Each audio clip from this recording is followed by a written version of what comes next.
जी बिल्कुल, इस वक़्त मैं मौजूद हूँ कोठी फ़तेह मोहम्मद, ये कंगनपुर का नवाही इलाका है, जहाँ पर जो है वो भारत की जानिब से पानी जो है वो उसने तबाही मचा दी है। यहाँ पर जो सैकड़ों देहात हैं वो ज़ेर-ए-आब आ चुके हैं। यहाँ पर जो है वो इलाका मकीन जो है वो अपने घरों में महसूर होकर रह गए हैं, जिनको रेस्क्यू करने के लिए रेस्क्यू 1122 ने यहाँ पर जो है वो 3 दिन से ऑपरेशन यहाँ पर शुरू किया हुआ है और अब तक तकरीबन 600 से ज़ायद अफ़राद जो हैं उनको रेस्क्यू करके महफूज़ मुकामात पर पहुँचा दिया गया है।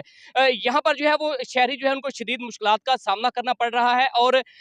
जो सैलाबी पानी है उसने इस इलाके में तबाही मचा दी है। जिस वजह से शहरियों के जो है वो काफ़ी माली नुकसान हो चुका है और उनके जो माल मवेशी हैं और उनके जो घर हैं और यहाँ पे जो खड़ी फसलें हैं वो ज़ेर-ए-आब आने की वजह से उनको जो है वो शदीद मुश्किलात का सामना करना पड़ रहा है। यहाँ पर शहरियों ने वज़ीर आला पंजाब से ये मुतालबा भी किया है कि यहाँ पर जो है वो इमदादी कैंप भी लगाए जाएँ और जो शहरी हैं उनको जो है वो महफूज़ मुकाम पर मुंतकिल करने के साथ-साथ उनका जो रिहाइश और खाने-पीने का जो बंदोबस्त है, वो भी किया जाए। जी।